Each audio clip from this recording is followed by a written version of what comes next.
오늘도 우리 하나님 앞에 우리가 나와 예배를 드리고 있습니다.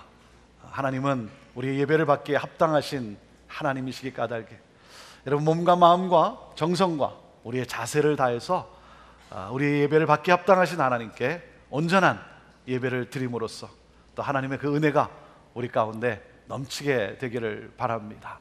하나님의 말씀을 사모하면서 주여 말씀하여 주옵소서. 자, 우리 그러한 마음으로 우리 하나님 말씀 우리 높이 들고 우리 힘있게 우리 고백하며 나아갑시다. 시작. 주의 말씀은 내 인생의 빛입니다.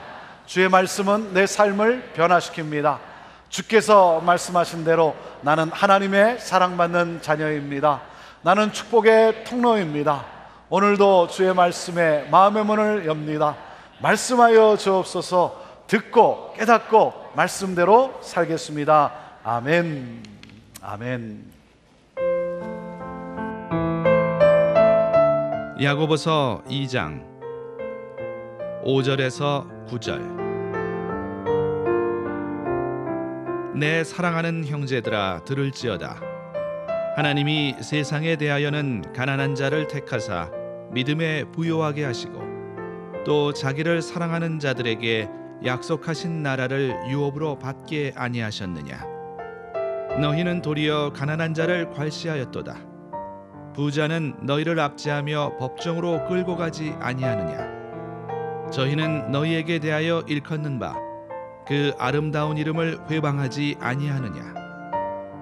너희가 만일 경에 기록한 대로 내 이웃 사랑하기를 내 몸과 같이 하라 하신 최고한 법을 지키면 잘하는 것이거니와 만일 너희가 외모로 사람을 취하면 죄를 짓는 것이니 율법이 너희를 범죄자로 정하리라.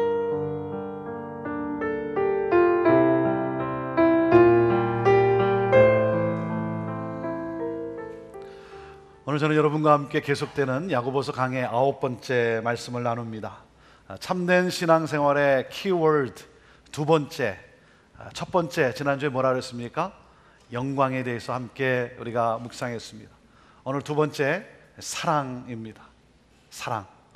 오늘 이 말씀 속에 그 사랑이 우리 가슴 속에서 넘쳐나게 될 수 있기를 바랍니다. 그리스도인은 누구입니까? 그리스도인은 마치 밭에 감추인 보화를 발견하고 자기의 모든 소유를 팔아 그 밭을 산 사람입니다. 밭을 소유함으로써 밭에 감추어진 보화를 소유한 사람. 다시 말하면 예수 그리스도를 위해 자신이 소중하게 여겼던 모든 것들을 내려놓고 주 예수보다 더 귀한 것은 없습니다라고 하는 고백과 함께 예수 그리스도를 소유한 사람입니다. 사랑하는 여러분, 여러분은 이 보화를 발견하셨습니까? 내가 결코 바라볼 수도 만져볼 수도 가질 수도 없는 이 보화를 여러분은 소유하셨습니까? 다른 무엇보다 나는 예수님 한 분으로 충만합니다 라는 그러한 고백을 여러분 하십니까? 그 사람이 그리스도인입니다. 그 사람이 그리스도인이에요. 그래서 그리스도인은 예수 그리스도로 말미암아 신분이 바뀐 사람이에요. 예수님을 믿음으로써 우리에게 주어지는 축복이 무엇입니까? 그 축복은 바로 하나님이 나의 아버지가 되셨다는 사실입니다. 천지의 주인이시며 모든 것의 소유자이신 그 하나님이 나의 아버지가 되셨어요. 나는 하나님 아버지의 모든 것을 누리게 된 하나님의 아들이요 딸이라고 하는 사실이에요. 그래서 주님이 말씀하십니다. 오늘 있다가 내일 아궁이에 던지우는 들풀도 내가 입히거든 하물며 너희일까 보냐. 하물며 너희일까 보냐. 그러므로 무엇을 먹을까, 무엇을 마실까, 무엇을 입을까 염려하지 말라. 너에게 필요한 모든 것은 하늘에 계신 아버지, 너의 아버지가 아시고 그리고 때를 따라 너에게 필요한 것을 그 하나님 아버지께서 너에게 공급하신다. 여러분 믿으십니까? 여러분 믿으십니까? 그렇다면 지금 내 주머니에 많은 재물이 없어도 나는 부유한 사람이에요. 왜? 아버지가 계시기 때문에. 아버지가 계시기 때문에. 하지만 아무리 내 주머니에 많은 재물이 있다 할지라도 아버지가 없으면 가난하고 불쌍한 아이예요. 고아이니까. 아버지가 없는 고아이니까. 하나님께서는 우리를 더 이상 고아로 내버려 두시지를 않으셨어요. 우리를 더 이상 고아로 두시지 아니하시고 우리에게 오셨어요. 우리를 예수 그리스도로 말미암아 의롭다 하시고 저와 여러분을 하나님의 자녀 삼아 주셨어요. 여러분, 우리는 더 이상 고아가 아닙니다. 우리는 예수 그리스도로 말미암아 신분이 바뀐 사람들이에요. 그러므로 우리는 부유한 사람이에요. 우리는 보화를 소유한 사람이에요. 그래서 야고보 사도가 말씀을 합니다. 5절 말씀을 같이 읽습니다. 시작. 내 사랑하는 형제들아 들을지어다. 하나님이 세상에 대하여는 가난한 자를 택하사 믿음에 부요하게 하시고 또 자기를 사랑하는 자들에게 약속하신 나라를 유업으로 받게 아니하셨느냐. 우리는 가난함 속에서 믿음의 눈으로 부요함을 보아야 합니다. 예수님은 우리를 죄와 사망에서 구원해 주셨습니다. 우리를 죄와 사망에서 구원해 주셨어요. 그리고 여러분, 동시에 우리 예수님은 우리를 가난에서 우리를 구원해 주셨습니다. 우리는 하나님이 아버지가 되셨고 하늘나라를 상속받은 자가 된 거예요. 예수님께서 우리를 죄와 사망에서 구원해 준 것뿐만 아니라 우리를 가난에서 구원해 주셨어요. 우리는 더 이상 가난한 사람이 아닙니다. 그런데 많은 성도들이 죄와 사망에서 구원받은 것은 믿지만 가난에서 구원받은 것은 믿지 못하고 있어요. 많은 경우 여전히 자신이 가난하다고 생각하고 있어요. 여러분, 그것은 예수님을 제대로 믿는 것이 아니라고 하는 거예요. 오늘 저는 여러분에게 질문합니다. 여러분은 부유한 사람입니까? 가난한 사람입니까? 부유하십니까? 가난하십니까? 정답을 말씀합니까? 여러분 지금 살아오면서 나는 부유한 사람이다 라고 생각하며 살아오냐 이게. 아니면 나는 계속해서 나는 가난한 사람이다 라고 생각하며 살아오냐 이게. 여러분, 우리 주님은요 성령으로 말미암아 성령으로 인해 우리를 부욕해 하셨어요. 그런데 예수님을 믿으면서도 자신이 가난하다고 생각하는 사람은 왜 그렇습니까? 실제 가난해서가 아니라 가난의 영에 사로잡혀 있어서 그래요. 가난의 영이 그를 지배하기 때문에. 여러분, 한번 생각해 보세요. 우리가 실제로 가난하냐 이게. 우리는요 실제로 가난해서 가난하다고 말하는 것이 아니라 가난의 영에 사로잡혀 있기 때문에, 그 가난의 영이 나를 지배하기 때문에. 세상의 영은 가난의 영이에요. 그래서 이 가난의 영은 가지지 못한 것에 대한 두려움과 염려로 우리를 몰아갑니다. 충분히 가졌음에도 불구하고 늘 부족하게 느끼게 하는 거예요. 그래서 더 소유하고자, 더 움켜쥐고자 하는 것이죠. 부자 중에 자기의 소유로 만족하는 부자는 없습니다. 세상적으로 봐도 정말 저 사람 부자인 것 같다 그래서 만족하십니까? 물어보면 뭐라고 대답합니까? 조금만 더 가지면, 조금만 더 소유하면. 늘 부족해서 더 가지지 못하고는 이 두려움과 가진 것이 사라질까 봐 또한 염려하는 그러한 삶. 그래서 부자임에도 가난하게 살아요. 왜? 가난의 영이 그를 지배하기 때문에. 사랑하는 여러분, 믿음의 눈으로 여러분이 얼마나 부유한 사람인지 볼 수 있게 되기를 바라요. 예수 그리스도를 믿음과 동시에 내가 얼마나 부유한 자가 되어 있는지, 하나님의 나라를 상속받은 아들과 딸이라는 거예요. 저는 여러분이 가난의 영으로 지배당하는 것이 아니라 성령으로 충만하기를 바랍니다. 우리 옆에 있는 분에게 한번 말씀해 주십시오. 당신은 부자입니다. 한번 말씀해 주세요. 당신은 부자입니다. 부자입니다. 부유한 자라는 거예요. 그런데 가난의 영이 지배하니까 나타나는 현상이 무엇입니까? 가난의 영이 지배하다 보니까 나타나는 현상이 뭐냐면 세상의 기준으로 서로를 판단하고 차별한다는 거예요. 이 빈부의 차이로 상대방을 차별한다는 것입니다.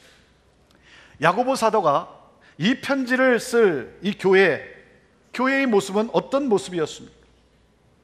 정치, 경제, 사회적인 면에서 굉장히 열악한 상황 속에 처해 있었어요. 자신의 삶의 터전을 떠나서 흩어졌습니다. 박해와 핍박을 피해서 자신의 그 삶의 터전, 거기를 떠나서 흩어져서 정착해서 살아야 되다 보니, 여러분, 그 가운데 부자도 있지만, 부유한 사람도 있지만 대부분이 소작농을 하는 가난한 그러한 삶이었어요. 가난하게 살아가는 것이 현실이었어요. 그러니까 힘들고 어렵다 보니까 서서히 세상의 부나 물질에 대한 갈망이 절실해졌어요. 가난하다고 느끼는 사람은, 여러분, 바로 이런 것 아닙니까? 이 부에 대해서, 물질에 대해서 갈망이 절실해지는 거예요. 그래서 불의한 부라고 할지라도 한없이 동경하는 마음을 갖게 되었고, 세상의 부를 동경하고 사모하게 되다 보니까 믿음의 부요함을 잊어버리게 되었어요. 예수 그리스도를 믿는 믿음이 있었지만 스스로 가난하다고 비참해하고 세상의 부를 사모하고, 그래서 믿음의 기준이 아닌 세속적 기준으로 사람들을 차별하고 판단하기 시작했다는 것입니다. 부를 동경하다 보니까 부자를 만나면 어쩔 줄 몰라 아양을 떨고, 가난한 사람은 생각지도 않는 그러한 삶의 모습이었다는 것입니다. 그러한 일들이 교회 안에서 자행되고 있다는 거예요. 예수 그리스도를 외모가 아니라 믿음으로 받아들인 성도들이 동일한 그 믿음의 방식대로 다른 사람을 대하지 않고 있다는 거예요. 아무 차별 없이, 아무 판단 없이 우리의 모습 그대로 받아주신 그 예수 그리스도, 그 예수 그리스도를 믿는 믿음으로 우리 또한 그렇게 상대방을 대해야 되는데, 이 부를 동경하다 보니까 그렇지 않고 사람을 차별하기 시작했다는 것입니다. 그래서 교회가 세상에 하나님의 나라를 보여주기는커녕 교회 공동체가 파괴되고 있다는 것입니다. 그래서 야고보 사도는 목자의 심정으로 사랑하는 교회에게 애타게 호소합니다. 그것이 바로 5절부터 7절까지의 내용이에요. 그 애타게 호소하는 야고보 사도의 이 말씀을 우리 함께 같이 읽겠습니다. 5절부터입니다. 시작. 내 사랑하는 형제들아 들을지어다. 하나님이 세상에 대하여는 가난한 자를 택하사 믿음에 부요하게 하시고 또 자기를 사랑하는 자들에게 약속하신 나라를 유업으로 받게 아니하셨느냐. 너희는 도리어 가난한 자를 괄시하였도다. 부자는 너희를 압제하며 법정으로 끌고 가지 아니하느냐. 저희는 너희에게 대하여 일컫는 바 그 아름다운 이름을 회방하지 아니하느냐.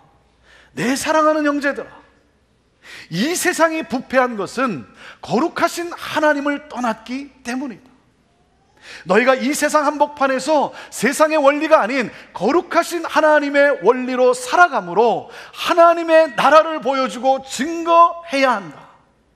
세상에서 악한 부자들이 가난한 자들을 홀대하고 불의하게 핍박하고 어려운 그 경제 조건 속에서 헤어나올 수 없도록 빚더미로 짓누르고, 그리고 자신이 가진 부로 변호사를 고용해서 변호사를 고용할 수 없는 이 가난한 자들을 자주 재판정으로 끌고 가는 이 악한 일을 행하는 것을 너희가 보지 않느냐? 너희가 알지 않느냐? 그런데 그걸 알면서도 너희가 그 부를 동경하여 그들과 같은 자리에서 가난한 자들을 심판하고 그들과 같은 자리에서 가난한 자들을 차별 대우하고 있으니 그것은 있어서도 안 되는 일이고 그것은 하나님 앞에 범죄하는 일이다. 야고보 사도는 부를 정죄하는 것이 아니라 부를 동경함으로 교회 안에서도 부자와 가난한 자를 차별 대우하는 못된 태도를 정죄하고 있는 것입니다. 여러분, 부자의 기준이 무엇입니까? 부자의 기준은 얼마나 부를 많이 소유했는가가 아닙니다. 우리의 생각이 바뀌어야 돼요. 부자의 기준은 우리가 얼마나 많은 부를 소유했느냐가 아니라 남을 도울 마음이 있느냐 없느냐로 구분되어지는 거예요. 남을 돕기를 좋아하는 사람이 부자입니다. 돕기를 힘들어하는 사람이 가난한 사람입니다. 많이 가졌다고 해서 가난에서 벗어나는 것이 아닙니다. 내가 내 손에 더 쥐어야겠다는 생각보다 베푸는 것을 더 좋아해서 비로소 가난에서 벗어나는 거예요. 여러분, 인간의 본능이 무엇입니까? 육신의 본능, 사망의 본능이 무엇입니까? 더 움켜쥐는 거예요. 내가 다른 사람보다 더 하나라도 내가 쥐는 것. 이것이 바로 육신의 사망의 본능 아닙니까? 예수 그리스도로 말미암아 새로운 피조물의 본능이 무엇입니까? 예수 그리스도로 말미암아 새로운 피조물의 본능은 나눔의 삶이에요. 베품의 삶이에요.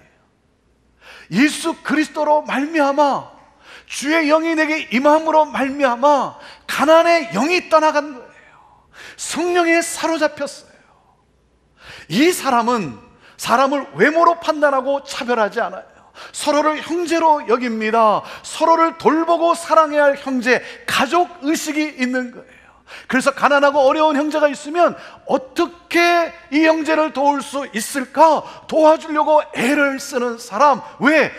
가난이 떠나가고 가난의 영이 떠나고 성령의 지배를 받는 사람. 이 사람이 그리스도인이요 참된 신앙생활의 삶이라고 하는 거예요. 여러분, 교회가 크다는 것도 무엇입니까? 교회가 크다는 것은 다른 것이 아니라 나눔이 커져야 한다는 거예요. 나눔이 커지는 거예요. 저는요, 이 건물을 볼 때마다 늘 생각나는 감사한 내용이 있어요. 이 건물을 보면 참 그 감사한 내용이 있어요. 2003년도 우리가 이곳에 이 건물을 건축할 때 일입니다. 기존에 우리가 사용했던 시애틀의 그 건물을 저희들이 매각하고 200만 불을 저희들이 받게 되었어요.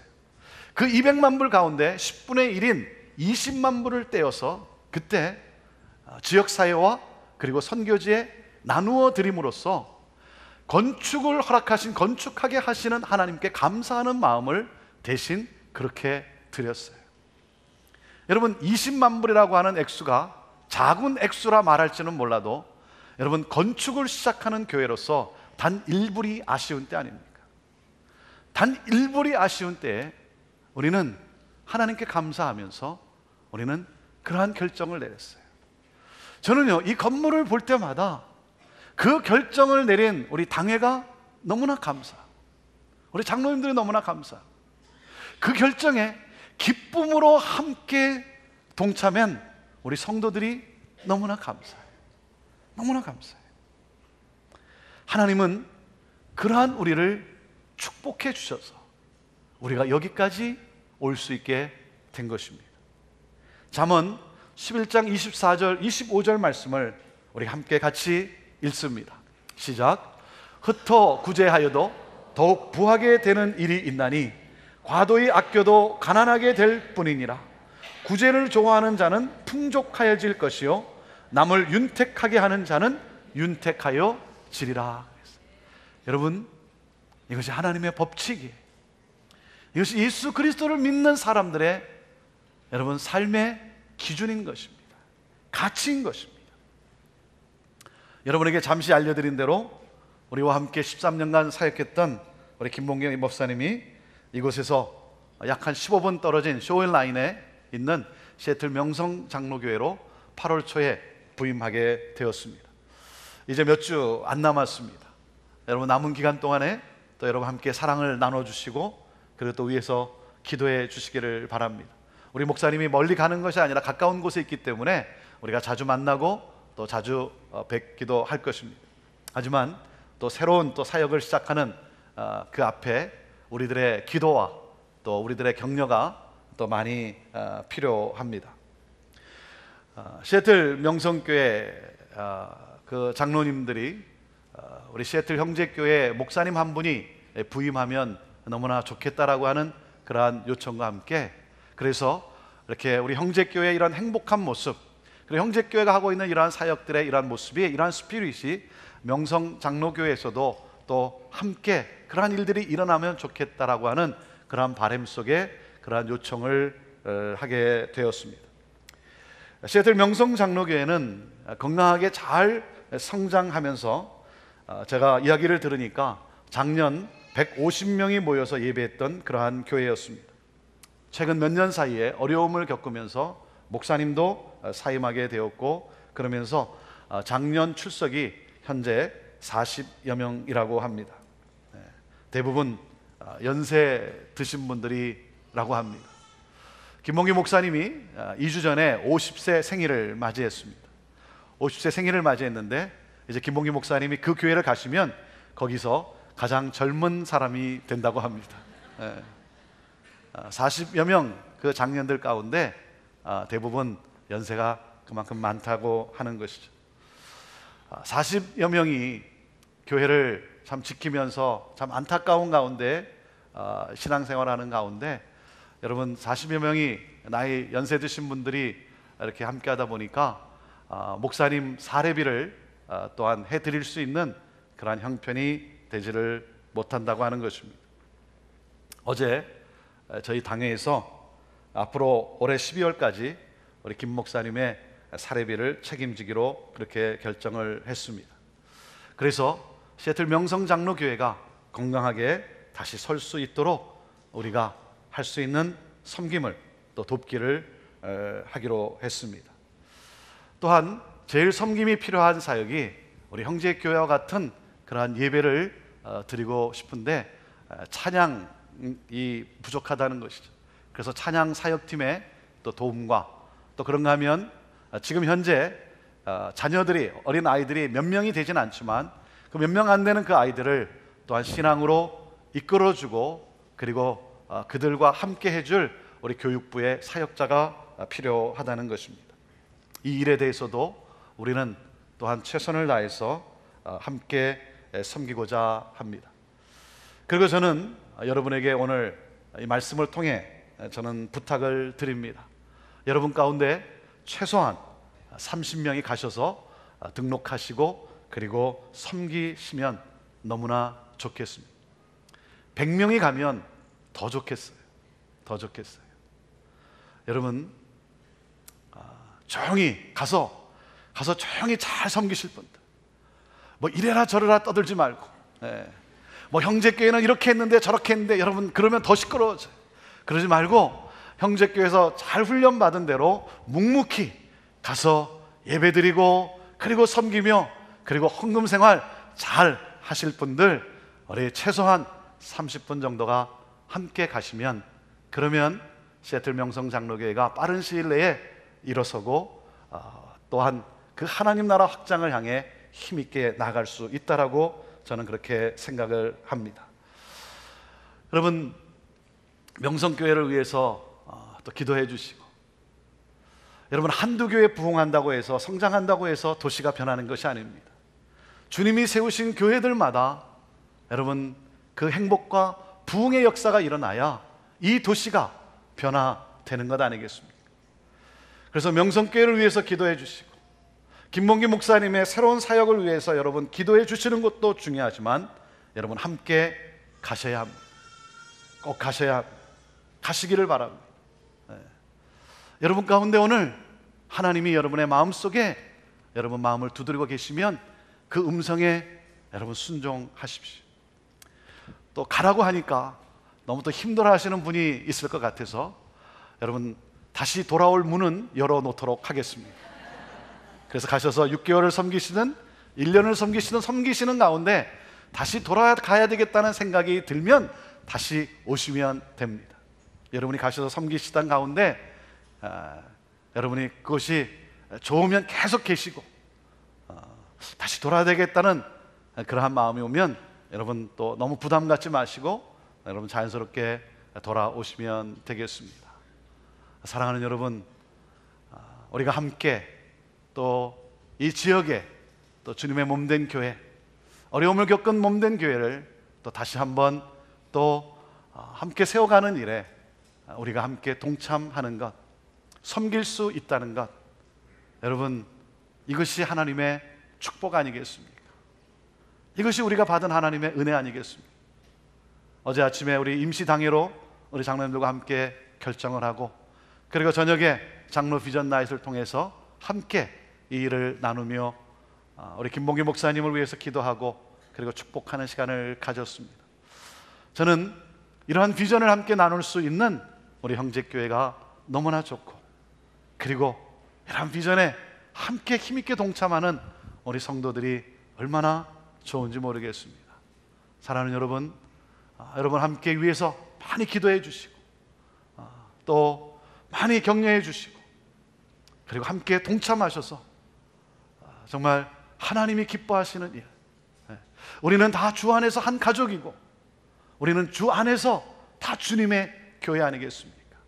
그래서 함께 일어나는 일에 우리 모두가 같이 할 수 있게 되기를 바라요. 그것이 하나님의 축복이에요. 여러분, 우리가 정말 두려워해야 하는 것은 나만 생각하는 가난의 영에 사로잡혀 사는 거예요. 이게 우리가 제일 두려워해야 될 거예요. 나만 생각하는, 내 교회만 생각하는 이 가난의 영에 사로잡혀 사는 것. 많은 부부들이 불행하게 사는 이유도 무엇입니까? 사랑을 주기보다는 받고자 요구하는 마음 때문 아닙니까? 그게 가난한 사람이에요. 여러분, 왜 결혼합니까? 사랑해서, 사랑하기 때문에, 사랑을 주기 위해서 하는 것이죠. 불행한 이유는 상대방에게서 사랑받기를 요구하기 때문에 그런 것입니다. 이런 분이 있더라고요. 목사님, 이제는 혼자 사는 것이 너무나 외로워서 결혼해야 되겠다는 거예요. 혼자 사는 것이 외로워서 결혼해야 되겠다는 거예요. 여러분, 그런 사람에게 절대 가지 마십시오. 여러분, 인생 망칩니다. 나만 바라보는 사람, 끊임없이 자기의 외로움을 달래주고 자기의 외로움을 채워줘야 되기 때문에 끊임없이 여러분 그것을 위해서 애쓰니 그 인생이 얼마나 불행해지겠습니까? 결혼 전에 이것저것 과거를 따지는 이유가 무엇이겠습니까? 결국 내가 누구하고 결혼하면 내가 행복해지겠냐는 거 아닙니까? 그래서 따지는 거잖아요. 내게 이익이냐 손해냐, 자기가 덕보겠다는 생각으로 배우자를 고르기 때문에 불행해지는 거예요. 가난의 영이에요. 가난의 영. 여러분, 이 가난의 영이 떠나가야 되는 거예요. 이 가난의 영이 어떻게 떠나갈 수 있습니까? 십자가의 능력으로. 십자가의 능력으로. 여러분, 십자가를 생각하면 여러분 무엇이 보입니까? 십자가를 생각하면 십자가에 달린 처참하게 죽으신 예수님의 외모가, 여러분 그 외모만 보이십니까? 나를 위해 나의 죄를 대신해서 십자가에 달려 죽으시고 부활하셔서 나에게 영원한 생명, 하나님 나라를 주신 이 주님의 놀라운 사랑을 여러분 보십니까? 사랑하는 여러분, 십자가가 임하면 가난의 영이 떠나가는 거예요. 예수님의 사랑이 임하면 가난의 영은 떠나갑니다. 그래서 외모로 사람을 차별하지 않습니다. 외모로 사람을 판단하지 않습니다. 예수님의 사랑이 임하면 사랑하는 사람이 됩니다. 왜? 나 자신이 말할 수 없는 예수님의 사랑을 받았기 때문에. 내가 어떠한 삶을 살았건 내 과거가 어떠했건 그와 상관없이 내 모습 이대로 받아주신 그 예수 그리스도의 사랑을 받았기 까닭에 여러분 그 사랑으로 사랑하게 되어 있는 거예요. 이것이 바로 그리스도인이 베푸는 사랑이에요. 세상이 줄 수 없는, 세상이 보여줄 수 없는, 그리스도인이 보여줄 수 있는 그 누구도 차별하지 않는 사랑, 여러분 이 사랑이 저와 여러분을 통해 흘러가야 하는 것입니다. 사랑을 나누는 교회, 여기에 하나님의 기적이 일어나는 거예요. 사랑이에요. 목회자가 목회를 열심히 한다는 것도 무엇이겠습니까? 열심히 목회한다. 여러분 그게 뭐겠습니까? 교회 성장을 위한 것입니까? 목회 성공을 위한 것입니까? 아니죠. 목회자가 목회를 열심히 한다는 것은 여러분 교회 성장도 아니고 목회 성공도 아니라 영혼을 사랑하는 거죠. 영혼을 사랑하는 거예요. 사랑의 관계예요.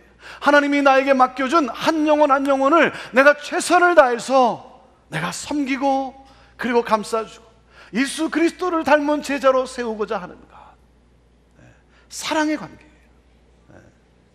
교회 성장이 목적이 된다면, 목회 성공이 목적이라고 한다면, 이 성공해야 한다는 강박관념에 사로잡혀서 여러분 사람을 차별하게 되어 있어요. 그래서 부한 사람이 들어오면, 부자가 들어오면 어쩔 줄 몰라. 가난한 사람은 눈에 보이지도 않고 상관하지도 않고. 사랑하는 여러분, 영혼 사랑이 아니라 교회 성장이라고 한다면 사람을 차별하게 되어 있는 거예요. 제가 전에도 한번 나눈 적이 있지만, 한번 그 새벽 기도 때 참 울면서 많이 회개한 적이 있었어요. 어떤 내용이었냐면, 사람들이 막 오는데 목회를 시작하면서 하나님이 나에게 한 영혼을 보내주시면 그 한 영혼을 내가 최선을 다해서 내가 섬기겠습니다, 그렇게 고백하며 목회를 시작했는데, 어느 순간에 나도 모르는 사이에 무슨 생각을 갖고 있냐면, 좋은 사람만 오면 좋겠다, 이런 생각을 갖고 있는 거예요. 사람들이 막 오다 보니까 나도 모르는 사이에 좋은 사람만 오면 좋겠다. 왜? 힘든 사람이 오니까 너무 힘든 거예요. 너무나 힘든 거예요. 그래서 말 안 해도 신앙생활 잘하는 사람, 교회 생활 잘하는 사람, 성품이 좋은 사람만 오면 좋겠다, 차별하고 있는 거예요. 예수님이 한 장면을 보여주시는데, 어렵게 한 사람을 건져내서 구해내서 손잡고 데리고 와서 제 손에 얹혀주면서 바톤 타치를 하면서, 준아, 내가 이 사람 맡길 곳이 없구나. 너라면 이 사람 감싸주고 보살펴주고, 너라면 이 사람 회복되는 일에 너가 그 사랑을 나눌 수 있다고 내가 믿는다. 내가 맡길 곳이 없구나. 너에게 부탁합니다. 그 장면이 제 머릿속을 지나가면서 나도 모르는 사이에 좋은 사람만 오면 좋겠다라고 생각하고 있는 내 자신을 바라보면서 참 하나님 앞에 이 연약함 가운데 회개하며 참 눈물을 흘린 적이 있었습니다. 사랑하는 여러분, 나 같은 자를 사랑하신 그 하나님의 놀라운 은혜, 그 은혜로 서로 사랑하는 것, 여러분 그것 외에 무슨 큰 힘이 있겠습니까? 우리가 이렇게 함께 모여 예배하고 함께 모여 신앙생활하는 것, 여러분 그 가운데 가장 중심이 뭐겠습니까? 서로 사랑하는 것이죠. 그 사람이 어떤 사람이든, 그 사람이 어떤 과거를 가졌든, 그 사람이 어떤 위치에 있건 그거와 상관없이 주님의 그 사랑으로 동일하게 사랑하고 사랑을 나누는 건 아니겠습니까? 우리 예수님께서도 실패한 베드로를 만나시면서 물었던 질문이 무엇입니까? 우리 주님은 베드로가 왜 실패했는지 그것에 대해서 가르치지 않았어요. 그것 가지고 따지지 않았어요. 우리 주님은 이렇게 물으셨어요. 요한의 아들 시몬아, 너가 나를 사랑하느냐? 나는 너를 사랑하고 있고, 그리고 너 나 사랑하지 않니? 그러면 된 거야. 일어나. 너 왜 이렇게 무기력하게 있니? 다시 시작하면 돼. 여러분, 이거 아니겠습니까? 이 사랑받고 사랑 주고, 하나님으로부터 사랑받기 위해 우리는 태어났고, 우리는 그 사랑을 나누기 위해 여러분 이 땅에 존재하고 있는 거예요. 사랑하는 여러분, 이 하나님의 사랑을 받으셨습니까? 여러분은 어려운 사람을 보면 돕고자 하는 마음이, 안타까운 마음이 앞섭니까? 아니면 정죄하는 마음이 앞섭니까? 어려운 사람을 보면 그 사람이 게을러서 그렇게 된 거야, 그 사람이 허랑방탕하게 살아서 그런 거야, 그 사람이 지멋대로 살아서 그런 거야, 이렇게 정죄하는 마음이 앞섭니까? 아니면 그 사람에 대한 안타까운 마음이 여러분의 마음속에 앞섭니까? 저는 오늘 여러분 모두가 우리 주님의 십자가로 충만하기를 간절히 바랍니다. 여러분이 이 성령에 사로잡히게 되기를 바라요. 성령에 지배당하게 되기를 바라요. 가난의 영이 떠나가고 하나님의 영이 여러분 안에 운행하게 되기를 바라요. 여러분, 예수님의 사랑을 받으면 성경에 기록된 최고의 법을 지킬 수가 있습니다. 그 최고의 법이 무엇입니까? 8절과 9절을 함께 같이 읽습니다. 8절 9절 시작.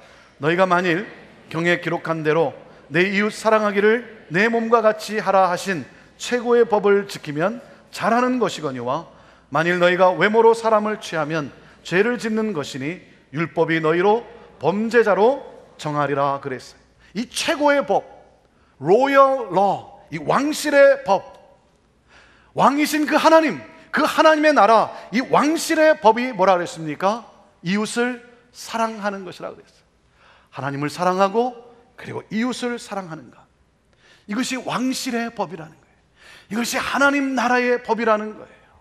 여러분, 이 법은 아무나 지킬 수 있는 것이 아닙니다. 이 법은 왕 같은 제사장만이 지킬 수 있는 법이에요. 세상 사람 그 누구나 지킬 수 있는 것이 아니라 왕 같은 제사장만이 지킬 수 있는 법이에요. 왕실의 법이기 때문에 여러분, 그리스도인은 누굽니까? 그리스도인은 택한 족속이요 왕 같은 제사장이라고 했어요. 그리스도인이 이 왕실의 법을 지킬 수 있는 사람이라는 것입니다. 세상 사람들은 세속적 기준으로 사람을 차별하고 판단하지만 그리스도인은 다릅니다. 왜? 하나님의 사랑이 내 안에 흐르기 때문에, 왕이신 그 하나님의 사랑이 내 안에 거하기 까닭에 그 사랑으로 이웃을 사랑하는 이 왕실의 법, 이 최고의 법을 지키는 사람들이에요. 세상이 말하는 사랑이 아니라 하늘이 말하는 그 사랑을 나눕니다. 그래서 우리 주님은 요한복음 13장 34절 35절에게 5절에서 우리에게 이렇게 명령하셨어요. 내가 너에게 새 계명을 주노니 뭐라고요? 서로 사랑하라 그랬어요. 여러분, 지킬 수 없는 거면 우리에게 주님이 왜 말씀하셨겠습니까? 지킬 수 있다는 거예요. 하나님의 사랑을 받은 자라면 지킬 수 있다는 거예요. 그리고 그 사랑을 보여주어야 한다는 거예요. 그래야 하나님의 나라가 보여진다고 하는 것이죠. 그래서 주님은 이렇게 말씀하셨어요. 내가 너희를 사랑한 것 같이 너희도 서로 사랑하면, 너희도 서로 사랑하라. 이로써 너희가 서로 사랑하면 모든 사람이 너희가 내 제자인 줄 알리라 그랬어요. 여러분, 여기에 키가 뭡니까? 내가 너희를 사랑한 것 같이, 이거예요. 예수님이 나를 사랑한 것 같이 내가 어떤 삶을 살았고 내가 어떤 위치에 있건 상관하지 아니하고 나를 차별하지 아니하고 나를 구원하기 위하여 다 쏟아부으신 그 예수님의 사랑, 그 사랑으로 너도 가서 이와 같이 하라 이거예요. 이와 같이 하라. 네. 여러분, 그럴 때 세상은 하나님을 보게 되는 것이고 하나님의 나라를 보게 되는 것이고 그 가운데 하나님의 임재와 함께 구원의 역사가 일어나는 것입니다. 사랑하는 여러분, 저와 여러분은 영광의 예수 그리스도를 믿음으로 부욕해 된 사람들이에요. 여러분, 죄의 종이 아닙니다. 가난한 자가 아닙니다. 하나님 나라를 상속받은 부유한 사람입니다. 이 놀라운 사랑, 예수 그리스도의 이 십자가의 사랑을 받은 자로 서로를 돌아보아 사랑하는 축복의 통로로 살아가는 복된 삶을 살기를 주님의 이름으로 축복합니다. 참된 신앙생활의 키워드는 바로 사랑입니다. 오늘 이 하나님의 말씀과 함께, 여러분에게 주신 이 말씀과 함께 오늘 이 한 주간 여러분이 사랑해야 될 사람은 누구입니까? 혹시 예수 그리스도를 믿는 믿음의 부요함이 아니라 세속적 기준으로 가치로 내가 판단하고 차별했다면 오늘 그 십자가 앞에서 내 자아를 내려놓고 오늘 내가 두 팔을 벌려 가서 안아주고 섬기고 그리고 베풀어야 될 사람은 누구입니까? 여러분과 가장 가까이에 있는 아내요, 남편입니까? 여러분과 함께 일하는 직장의 동료입니까? 여러분이 힘들어하는 그 어떤 누구입니까? 오늘 성령이 여러분의 마음속에, 여러분의 생각에 비춰주는 그 사람이 누구입니까? 우리 주님이 말씀하십니다. 내가 너를 사랑한 것처럼 너도 가서 이와 같이 하라. 여러분, 거기에 하나님의 임재가 있게 되고 하나님의 나라가 보여지게 되고, 그래서 예수 그리스도를 영접하는, 회복되는 놀라운 구원의 역사가 있는 것입니다. 이 한 주간 이 놀라운 기쁨, 성령이 역사하는 이 놀라운 이 기쁨, 이 은혜를 체험하는 여러분 모두가 되기를 주님의 이름으로 축복합니다. 기도하겠습니다. 우리 눈을 감고 함께 같이 묵상하며 나아갑시다. 오늘 내 마음속에 하나님이 보여주시는 사람은 누구입니까?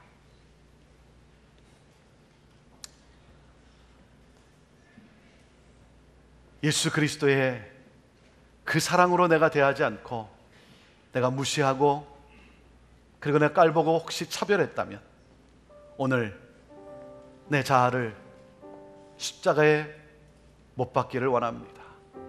그러므로 가난의 영이 떠나가고 성령이 지배하는, 그러므로 이 왕실의 법, 이 최고의 법, 내가 너희를 사랑한 것 같이 너희도 서로 사랑하라고 하는, 너희가 서로 사랑할 수 있다라고 하는, 그렇게 말씀하시는 주님의 음성과 함께 이 자리를 나서는 우리 모두가 되기를 원합니다. 이제 이 자리를 나서는 순간부터 서로를 돌아보며 우리 안에 정말 이 놀라운 주님의 사랑으로 서로를 대하며 충만하며 우리가 가는 곳곳에 이 한 주간 동안 그 받은 그 주님의 사랑을 함께 나눔으로써 하나님의 나라를 확장해가는 우리 모두가 되기를 원합니다. 주님의 음성을 들었다면, 주님이 나에게 말씀하시면 가야 합니다. 가야 합니다. 여기에 기쁨이 있습니다. 여기에 하나님의 축복이 있습니다. 오 주여, 우리 사랑하는 성도들 이 한 주간 하나님의 나라를 경험케 하시고 하나님의 나라를 보여주는 성령의 운행하심과 성령의 역사를 체험하는 이 한 주간 되도록 하나님 우리를 그렇게 들어 사용하여 주시옵소서.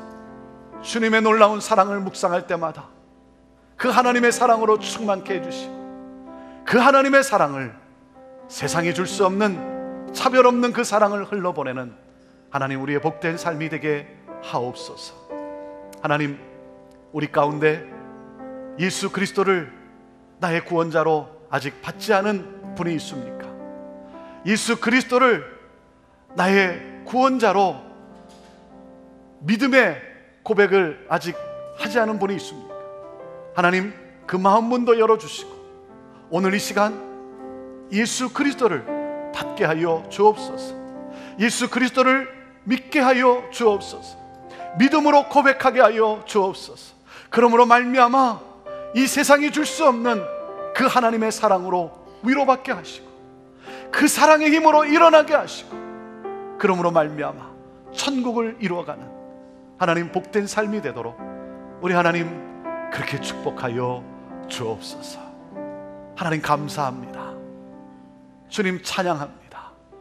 주의 몸된 교회가 교회 되기를 원합니다. 하나님, 교회인 우리가 하나님 교회로서 살아가게 되기를 원합니다. 그러므로 하나님 나라를 보여주는 축복의 통로가 되기를 원합니다. 우리를 그렇게 사용하여 주옵소서. 예수님의 이름으로 축복하며 기도하옵나이다. 아멘.